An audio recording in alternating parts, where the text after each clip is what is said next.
When automakers have unsold cars, they often ship them to locations where the automobiles sit until they fall apart. An article in Zero Hedge claims that the lots are vast graveyards for unsold cars, but other observers are challenging the charges. One of these massive parking lots for unsold cars is in Sheerness in North Kent, England.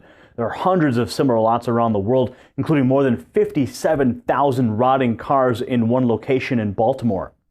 The report claims that sales of new cars has been declining over the last few years, leaving millions of cars without an owner. They sit in giant lots, unused and unmaintained.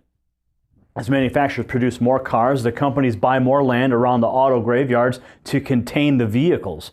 Zero Hedge stated that, quote, the car industry would never sell these cars at massive reductions in their prices to get rid of them. No, they still want every buck. If they were to price these cars for a couple thousand, they would sell them. However, nobody would then buy any expensive cars, and then they would end up being unsold.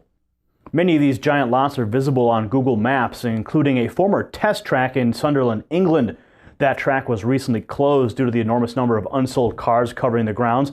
And the latest map views show the automobiles disappeared, according to Zero Hedge. Matt Hardigree, writing for Jalopnik, states that many of the pictures shown by Zero Hedge are old. He said, go back to the Getty or AFP or AP sources for these photos, and you'll see that by and large they're photos from the middle of the post-recession carpocalypse, when the car market collapsed in Europe and in the United States.